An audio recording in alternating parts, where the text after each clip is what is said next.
We looked at the team. We looked at Tua Tagovailoa. Now we're going to look at Mike McDaniel's 2023 and also hear from Brian Baldinger and Kurt Warner.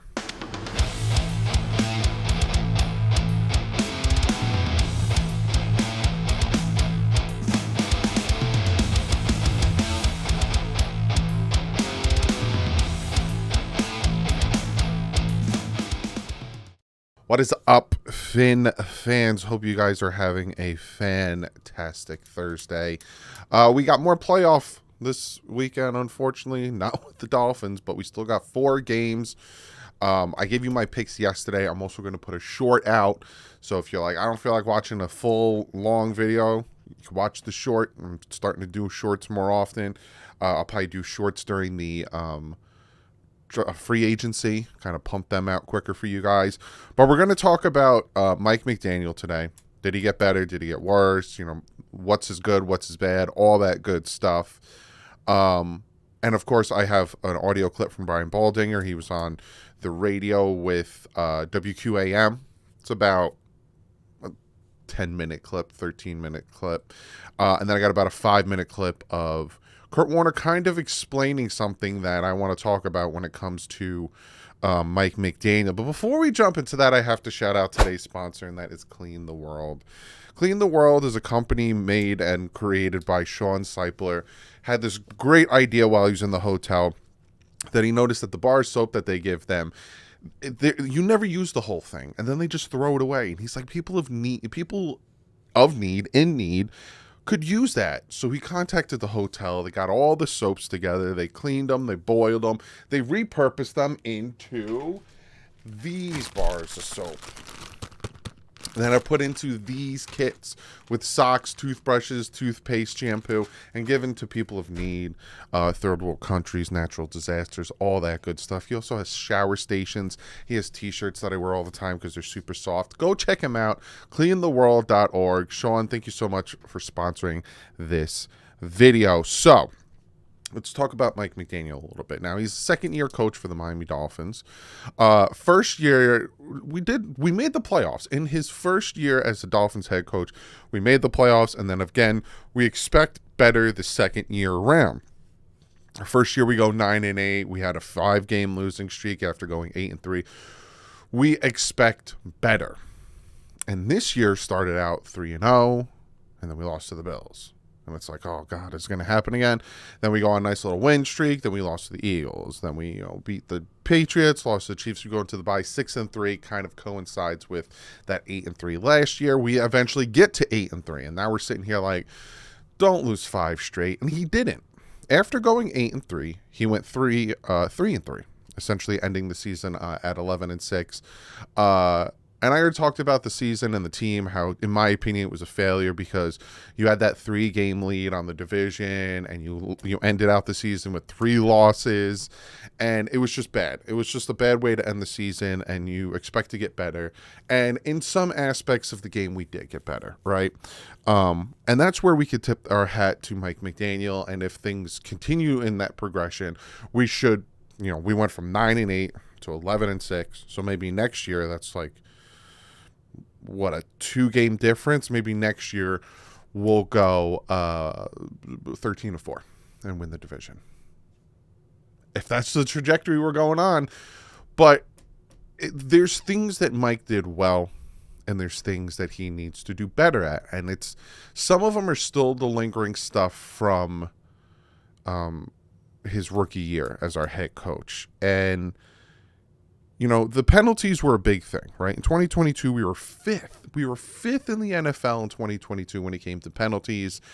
And a lot of people, myself included, were like, is it because he's a team-friendly guy? Is it because he's very, I'm one of your friends. Like, I'm a buddy pal.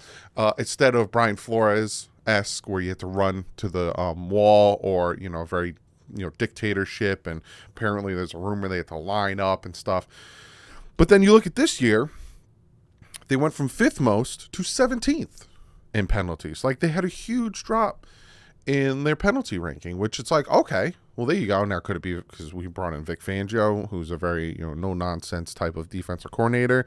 But there was that. It got better there. And then obviously the offense got better. We went from in 2022 having the 11th overall offense to now we ended the season at number 2 in points, number 1 in yards. The offense got better. Was that because Tua Tagovailoa was healthy for the full year? Probably, because again, he kind of runs the system a little bit better. He kind of trusts Tua a little bit more. Whereas, you had the rookie 7th round pick in Skylar Thompson. You had Teddy Bridgewater, who struggled at City at some points last year. So, there are some aspects to Mike McDaniel that were good. There were some aspects to his coaching and his style. He did get the best out of players. But then there's the bad, right? And we got to talk about the bad, where it comes to home games. We're having to call timeout and potentially getting delayed games because the play call is getting in too slow, or he gets too cute, like having Cedric Wilson try to throw a pass, or have Devon Achane try to throw a pass in situations where you're just play football, my man. And you even saw when I showed you stats on Tua that he does better in just a normal style of offense instead of trying to do these bubble screens and stuff, just running it normally. And that's where, he started to chap some people's butts, because even though against the Chiefs with Achane, the pass to the left, it would have possibly have been a touchdown because he had 2 blockers in front of him and he had 2 defenders on that side, and we all know about Achane's speed. Tua's pass was off, right, on 3rd and 1, and then on the opposite side, on a few series later, again, his passes were off. He abandoned the run a little too much. And I gave you the stat that if we rushed for over 24 times, we were undefeated. And if we rushed under 24 times, I think we were like 2 and something, like we won 2 games. He abandoned the run a little too much, and he tried to get cute. Now, we don't know the thought process of Mike McDaniel, and we don't know what went into his brain. Like, was he scared of the interior offensive line? Like, once Connor Williams, and if you look up the stats, once Connor Williams got injured and he was done for the year, the offense just kind of went in a completely different direction. Now, was that Mike noticing Liam can't do the things that Connor can, and then our left guard situation, and that interior, we can't run it up the gut as much as we want to, so maybe he tries to, quick pass it and stuff because he's afraid of the pressure up in the middle, which is a possibility. Again, I'm just throwing things at the wall trying to see if they stick, because there are a possibility that pressure up the middle will affect Tua, because if you watch the Chargers game, he stepped up the middle and he threw that beautiful pass to Tyreek because he had Connor Williams in front of him to give him a lane to step up. Liam Eichenberg and Lester Cotton might not have that possibility. So Mike McDaniel in his brain might think, well, our offense needs to be quick now. Quick passes, throw to the first read, this, and that, which again, Tua gets the blunt of the blame when it could be a lot of other things. I don't know. I'm not going to sit here and tell you I know. I'm just telling you what I'm seeing, what I see on film, what the evolution of the offense throughout the season, how it changes. Once we lost Wynn and Connor Williams in the middle, things changed offensively, play calling, all that stuff. Now, it started frustrating us. It started frustrating me. Just run the ball. You see, against the Chiefs, 2 plays, we get down to the 31 Raheem Mostert, you throw the ball 4 times. And we lose the game. Like, come on.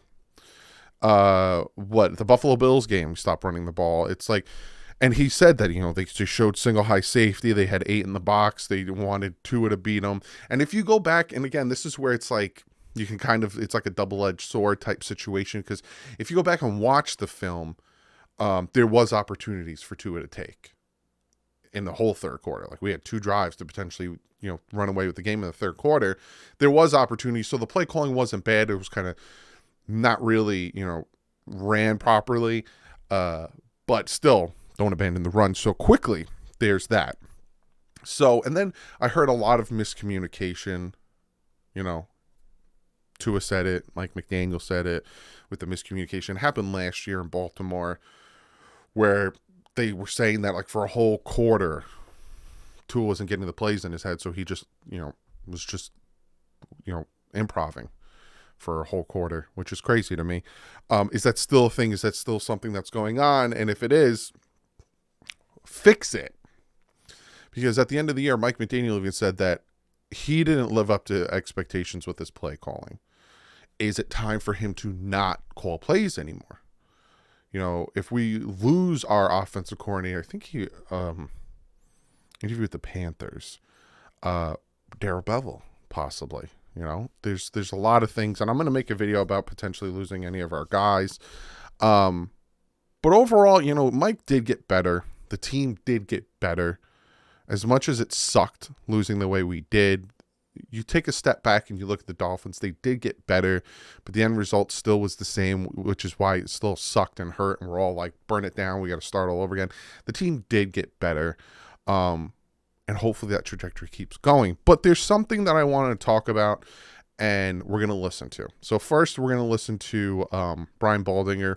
He was on, like I said, WQAM. And he kind of talked about the Dolphins, so I'm going to react. Baldinger joining us. Thank you so much for your time. Baldy, all day we've been talking about the injuries that the Dolphins sustained towards the end of the season. Do you feel as though that was an integral part of the Dolphins kind of withering away towards the end of the season and in the playoff game? Were the injuries that big of a deal, or is that one of the things that the league, everyone's dealing with injuries this time of the season? They seem to have an excessive amount of injuries, to be honest with you. I mean, defensively, they were pretty obliterated. And, and then just, the one thing about the injuries is, whether it was to Mostert or Tyreek or Jalen, I mean, all those guys, is that you don't practice and you get very little practice time. And so that's kind of the bigger issue. Yes, I mean, losing Jalen Phillips and Bradley Chubb and, Baker and, all the guys that Javon, like all the guys they lost, that's critical. But then, when you can't really practice either, that's like a double whammy to your team. And now you're just going out there and you're just trying to get through the games. And so I think it certainly hampered their chances, to go up there and beat a good team. It's not an excuse, and I even said that in my last video. It's not an excuse, the injuries, but it did affect the team, especially down towards the end of the season where we were kind of, our defense did very, compared to what we were putting out on the field, in my opinion, against Buffalo and against the Chiefs, they did very well. A lot of people want to be like, oh, they marched up and down the field and did whatever they want, but at the end result, they didn't get in the end zone. And to be able to stop those two teams with the amount of injuries we had, to me, it was way better than I thought. Baldy, I wanted to ask you this about the game plan that Miami went into that game with. And I know that injuries was a factor, and the fact that they only got to practice on the field one time and didn't really know what they could expect from the weather conditions. But are you surprised at how conservative they were with the downfield passing from Tua, or or did you think the weather was a determining factor? Well, it didn't look like it was much of a factor for Patrick Mahomes. I mean, he seemed to throw the ball just fine. Yeah, but he's got a stronger arm than Tua, though. Okay, but look, I mean, the one time they threw it down the field, it was a 55-yard touchdown to Tyreek. So, I mean, I think you got to still take your shots. But look, I mean, when you saw what L'Jarius Sneed did to Tyreek at the line of scrimmage, yeah. I mean, they didn't let him get off the line of scrimmage. And so, not every play, but, from time to time. And so, he's dropping back, and he's got nowhere to go with the ball. So, you got to credit Kansas City's defense. They've been carrying that team all year long, and they did again. They got beat up front, and so that there was, Tua has to hold the ball. Those guys weren't good enough up front against Kansas City's defensive front. Yeah, and that's something that the Dolphins themselves, and again, this is why I wanted to listen to this in a video talking about Mike McDaniel, they didn't seem as prepared. You practiced once, you weren't ready for the cold, you probably maybe should have went down there earlier or went down there on like Tuesday and practiced in that weather and got ready for, because at one point in Hard Knocks, he said, we can't do anything. We didn't say anything, but we can't do anything. And it just seems like offensively they weren't prepared. Defensively, they were as much as they could, again, like I said, but yeah. Also, this narrative now that's circulating in South Florida, and it bothers me a little bit because I think Tua has shown that he's not a one-read quarterback all season. I mean, you're a Pro Bowl starter. You were top in efficiency last year. You're the leader in yardage in the NFL. You have the number one offense. Is there any merit to the skeptics that are out there saying that Tua is a one-read quarterback? Well, that's not true, though. I mean,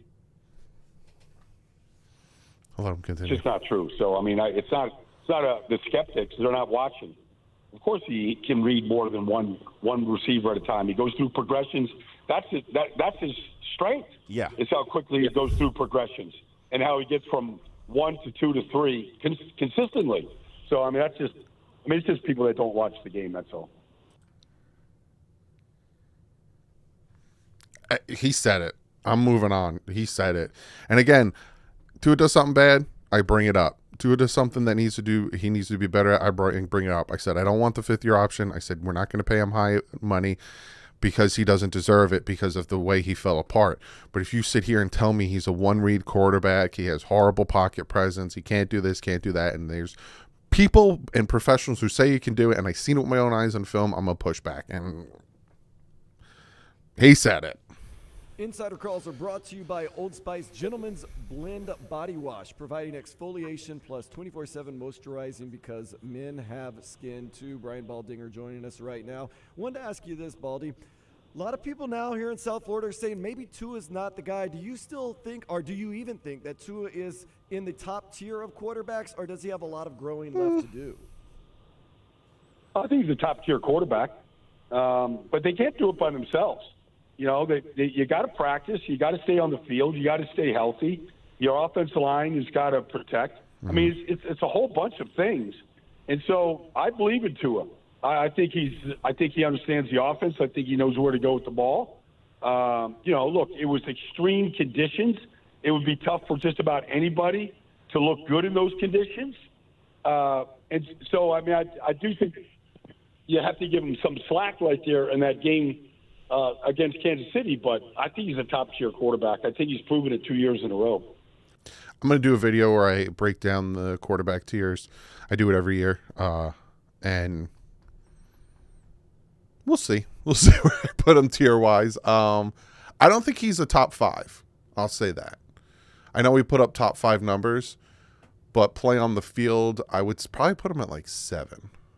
Now, is that considered top tier? I don't know. But again, I'm going to do that. Don't worry about that. Yeah. Now, Baldy, we're here now, beginning what we're heading into year 6 of a rebuild. That comes from the 2019 tank for Tua purge that led to where we are as an organization. The Dolphins have a number of key free agents that they need to resign, from Christian Wilkins to Robert Hunt to Connor Williams to Andrew Van Ginkel. How much longer do you think a team can, keep adding to the credit card bill to kind of continue a run? Like, how long can the window be open with an NFL team?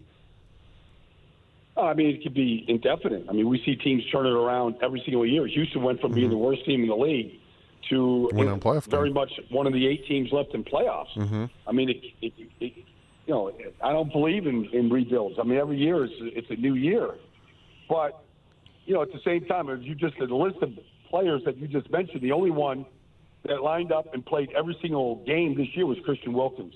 Yeah. So at some point you have to pay Christian Wilkins. I mean, I don't know if you pay him Chris Jones kind of money. He's not that disruptive a player, but he's a very good player. Yeah. And for most weekends, I'm going to talk about that in a video. He's their best defensive lineman. So you got to figure out a way to keep him, regardless of what you do. I mean, these things have a way of just being able to, whether you're kicking the can down the street or whatever you want to call it, you got to find a way to find the money to keep Christian Wilkins. I mean, but, Jalen Phillips could be an elite player.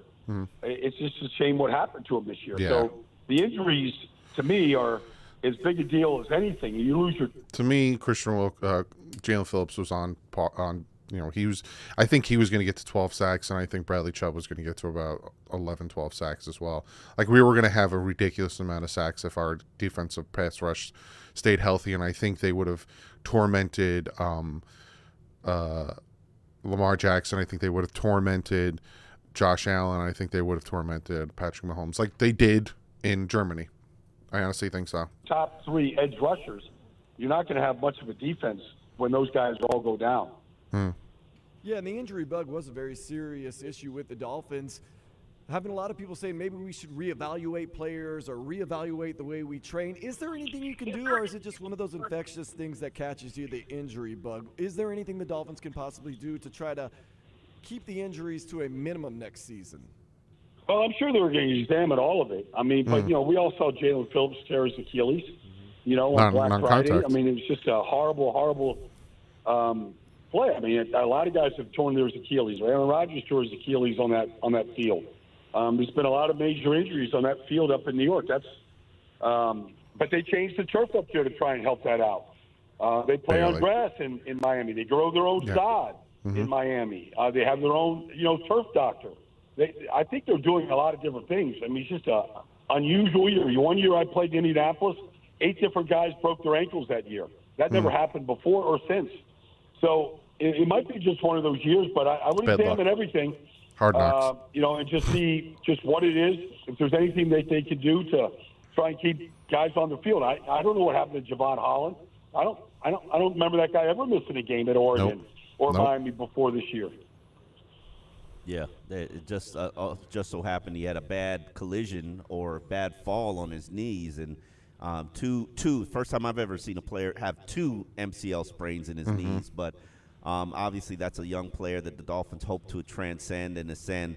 Do you look at this roster, Baldy, and I know you probably haven't done a deep dive into their roster, but you are one of the most informed analysts out there. Do you think that there's enough of a core that can give the Dolphins another Super Bowl run or actually get them into a Super Bowl contention next year? I do. I mean, look, Jalen and Tyreek and, the running backs, it's a deep room. I think there's a lot there. The offensive line, they went through every combination. Heck, they lost their center, who had never missed a game in Miami. And, Eichenberg went down. And so, but I was saying for a long time that, plug in Duke Riley, plug in Liam Eichenberg. I mean, they plug in Robert Hunt. I mean, they were plugging guys in all year. The one position that doesn't seem to get much attention, and maybe they could upgrade it, is the tight end position. And it just seems like these teams that are marching on, you saw Buffalo last night. Yeah. I mean, the tight ends were a big factor. It seems to me, and maybe Mike McDaniel doesn't believe in that, but he did come from San Francisco where there was George Kittle. Maybe, tight end is a position where they could upgrade. And nothing against Durham Smythe or anybody else there. Good backup. Like good that's number a 2. Position that they could use an upgrade on. And is that something they should go through free agency or the draft? What do you think the best option for the Dolphins when it comes to maybe getting a trade? You could trade any option. Like I said, Durham Smythe isn't a bad 1-2 option. He did really well with Gesicki. Focus on Gesicki. Durham Smythe is always open. But yeah, you need. I have a video talking about team needs, and that's a definite big one. So that's kind of what Brian Baldinger was talking about. Some very interesting things there. Just straight up saying that Tua is not a one-read passer. And he actually, his best attribute is going through his reads. And if you think that, then you just don't watch the game. I didn't say it. Baldinger said it. Thought that was interesting. He put him up at a top tier. There's a lot of things he was talking about. Very interesting. I will put the link for the episode in my description if you want to listen to it without me rambling on over it. Last thing we're going to talk about is what Kurt Warner had to say. Kind of coincides with what I'm talking about. He said, just sitting here frustrated watching the Dolphins tape back. Ugh. First tip of my hat to KCD Spags. Miami had no chance. But on the other side, no pressure plan. Confusing concepts. Still struggling when having to work beyond the first read. Tua playing too fast. And what he means by all that, because he even breaks it down, and we're going to kind of watch this little video. What he means by all that is that it's not a confusing concept that Tua doesn't understand the playbook or Tua doesn't understand what's going on. It's a confusing concept because there's a lot of times, and he shows a few plays, where there's receivers in the same area, and it was clumping up the defense. And the interception, he shows that if we would have moved a tight end, instead of having him run a curl, we would have moved him over a little bit. Tua wouldn't have had to try to float it over the linebacker to get it to Jalen Waddle, and it would have been intercepted. But also, like he said, no pressure plan. So Tua had to do his things fast. Then all of a sudden we're throwing all these screens and everything outside because we had no pressure plan for the blitz that was coming underneath. So I'm going to show you what he was talking about. He breaks it down very well. All right, let's take a look at a couple plays from Miami, and I'll give you an idea of what I was tweeting about last night and some of the things that makes it hard. Okay, so this is going to be kind of a common play here. We're going to have Tyreek Hill on the backside. He's going to be running a solo slant over here, and we're going to go 4 strong. So we're going to get 4 receivers to the top running a strong side play. Okay, so common play, slant back here, trying to get the one-on-one. Don't get it, you're going to work to the front side. Okay, but you know, these are the little things, the little details. Okay, so we come back to the front side, and we've got a hook sitting kind of right there in between the hash and the numbers. Okay, no problem. We've got a swing going out here. But if that's the case, then I'd like this receiver to kind of stay in this area. This receiver is going to come to the inside. And so what you're going to see is Tua doesn't like the slant back here, as you would assume. So he's coming back to this other side. And you're going to see how these 2 receivers stack each other.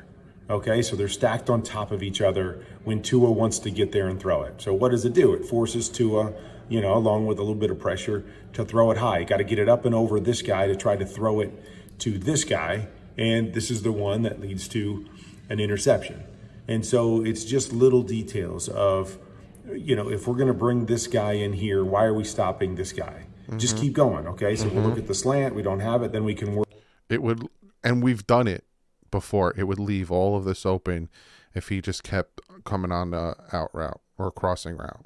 All of a sudden this is wide open, and then Tua doesn't feel the need to launch it over the defender. He can kind of put it more of a seam throw. Work back the other direction, or vice versa. If we're going to let this guy sit in here, which a lot of teams will do, they'll keep 4 guys to the strong side, no problem. Then push this guy up and keep him out here where we stay away from this defender right here, and instead of making it really hard on our quarterback, now maybe we're saying, oh, we got to wait till he gets all the way over.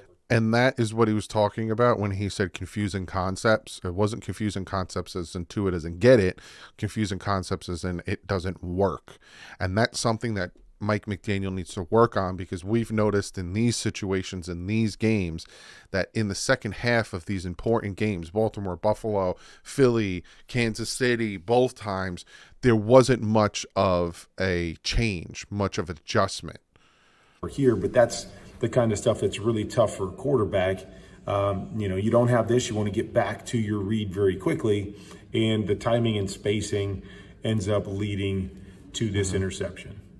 Okay, here's another play. And so, you know, the first question you always have to ask when you're seeing a play or designing a play is, who's the primary guy on the play? Okay, and so knowing what Miami likes to do, they love to run this little skinny post and attack between the hash and the numbers. Okay, so I have to assume on this play, that's their primary. Right there, he's hitting that same area on the quick post. That's going to be their primary receiver there. Okay, so once you ask yourself who the primary is, then to me, all of the routes should be complementary routes. Okay, so we're going to run the post right here.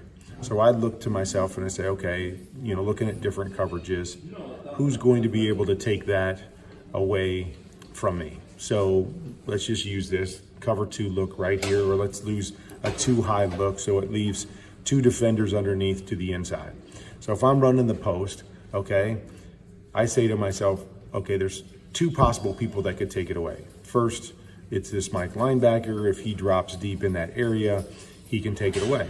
So the first thing I would want to do is I'd want to put this defender in front of the Mike linebacker. So the Mike linebacker takes it away, boom, I just replace, and they actually have a play similar to that they ran in the game. But here, put him right there, okay? So then if this guy comes down, then I've got the shot over the top.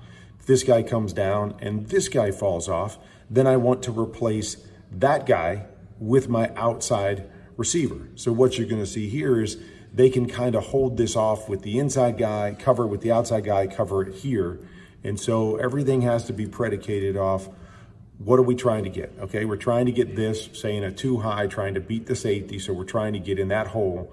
Now use your other two guys to use up or attack these two defenders. So now I've got 3 on 2 to that side, and that's where we give our quarterback options, because quarterback, feels somebody falling off. I don't know which one it is. This guy covers it. This guy covers that. Where do I go with the football? So always trying to design plays with the primary guy in mind. Kind of wanted to give you a taste of a little bit of everything because we're talking about the head coach here. But in a nutshell, I think Mike McDaniel has gotten better. I think he's done better. I think he needs to focus on some other things more than others. Maybe give up the offensive play calling duties. You can still be a part of it, still draw up game plans and stuff, but maybe give it to Darren Bevel, give it to our offensive coordinator if he doesn't get a new job somewhere else. But maybe that's something he could think of so he could focus more on being a head coach. But, like I said, he's gotten better, but there's still aspects to his coaching that need to get better, need to be focused on. But yeah, I hope you guys enjoy this. I will see you tomorrow with 1,000 things. I have a whole laundry list of videos I'm going to do. So I will definitely see you guys tomorrow with another video. But other than that, like usual, stay classy. It fins up.